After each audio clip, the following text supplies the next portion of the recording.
Buenas, quem me conhece sabe que acho que desde sempre eu me tem por música. A música entrou na minha vida, acho que antes mesmo de eu nascer. O meu avô tocava, era músico, por par de pai, por par de mãe, o seu Antônio, o Vomiro. O meu tio-avô, Nelson Sartori, gaiteiro, conhecido como Zé do Sul. Meu pai, sempre uma vivência musical muito grande, assim. E então eu nasci no meio disso, né? Eu, desde os 6 anos de idade, frequentava o CTG Manotaço, dançando, declamando, e com 6 para 7 já comecei a fazer uma aula de violão, no Jans tinha aqui, depois segui de maneira autodidata, mas assim, eu não consigo me lembrar exatamente. Tem uma história muito bacana da minha falecida avó, dona Oswaldina, que conta que quando eu tinha 5 anos eu pedi de presente para o Papai Noel uma gaita. Eu não sabia dizer gaita, né? Eu falava com D de dado, daita. E aí o pai e a mãe, enfim, decidiram comprar essa tal de daita, uma gaitinha vermelha que eu tenho até hoje lá em casa. Eu comecei muito cedo, não consigo dizer em que ano, em que dia certo a música faz parte da minha vida. Acho que a nossa é uma mescla, minha vida com a música acho que é meio misturada. Essa pergunta às vezes já me foi feita em de várias maneiras, mas a cidade de Gramado influencia a qualquer pessoa, em qualquer segmento, e a música não é diferente. Então quando a gente fala que é de Gramado, primeiro ponto, né, todo mundo quer conhecer, a nossa cidade é extremamente agradável, com um hiper conceito no cenário nacional. Nós tivemos a oportunidade de cantar por muitos lugares fora do Rio Grande do Sul, e sempre quando falamos que somos daqui de Gramado, a expectativa ainda fica maior. Mas a música e Gramado, eu vou tentar explicar de uma maneira muito sóbria, muito tranquila assim. Quando a gente sobe num palco de um grande festival, por exemplo, da Califórnia, da canção em Uruguaiana, a gente canta para o povo gaúcho, para toda a fronteira oeste, talvez, e para o Rio Grande do Sul inteiro. E é maravilhoso isso. Isso é esplêndido, é espetacular. Mas quando a gente sobe num palco em Gramado, a gente canta para o Brasil inteiro. Talvez para o mundo inteiro, porque aqui as pessoas do país inteiro estão passeando e conseguem absorver de certa maneira a nossa cultura. Então, sim, Gramado influenciou a minha carreira musical, influencia até hoje, e eu acredito que Gramado influencia qualquer atividade. Processo da inspiração, como compor, isso não existe uma lógica, uma matemática. Mas eu acredito que nós somos talvez um instrumento, muitas vezes. Eu acredito num poder superior, que eu chamo de Deus, eu acredito num poder supremo, eu acredito em energia, e muitas vezes isso acontece de maneira sem a gente querer, né? A inspiração, se consegue escrever sobre um tema, é lógico que você consegue. Já fiz isso. Já quis escrever sobre alguns temas e assim eu fiz. Mas muitas vezes isso acontece de maneira muito que foge do nosso foge do nosso poder de decisão. Vou te dar um exemplo.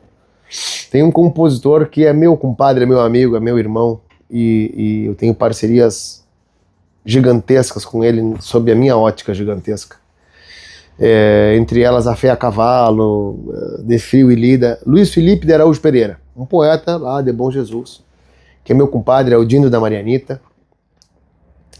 E aconteceu uma vez, e por 2 vezes isso aconteceu, e talvez aconteçam mais vezes, do Felipe me mandar uma música, uma letra, um poema, uma composição, e eu tenho o costume de muitas vezes ter a melodia pronta, já pronta.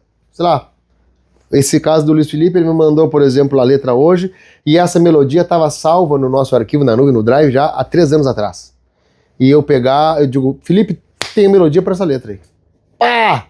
Tava só esperando ela, e de fato, de pegar, imprimir no computador, abrir ali o poema e a melodia se encaixar metricamente. Então, o sistema de composição é muito variado, mas eu acredito que a gente é um canal de comunicação aí para transmitir sempre uma mensagem, seja de amor, de paz, de esperança, do que for.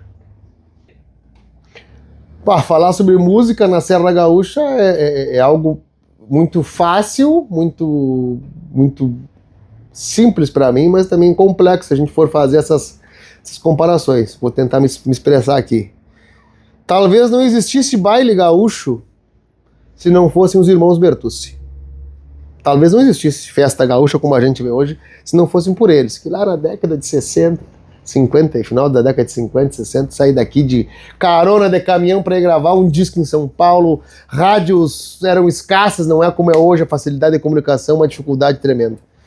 Então eu noto que a gente vive um cenário muito evolutivo, muito produtivo. Vamos lá.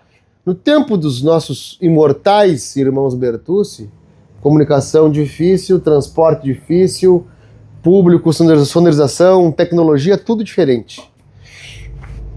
Isso mudou.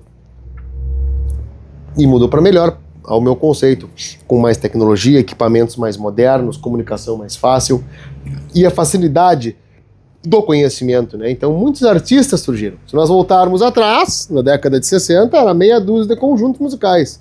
Se viermos hoje a 2025, 26, 27, né? São centenas, para não dizer milhares, de conjuntos musicais regionais, de música nativista ou música gaúcha, como assim queira.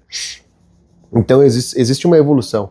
Agora, nós temos que levar em conta também, eu não sou contra a evolução, muito antes pelo contrário. Agora a gente vive no cenário nacional e talvez alguma coisa respingue no cenário regional, que é a questão...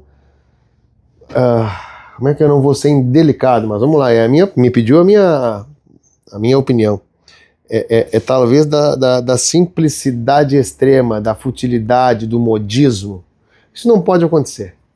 A música gaúcha, de um certo modo, não tem isso, esse viés, mas a gente ouve, muitas vezes, alguns conjuntos, alguns artistas, talvez fazendo algo mais próximo de um sertanejo universitário, o que não tem problema nenhum. A música é uma linguagem universal e não fere ninguém.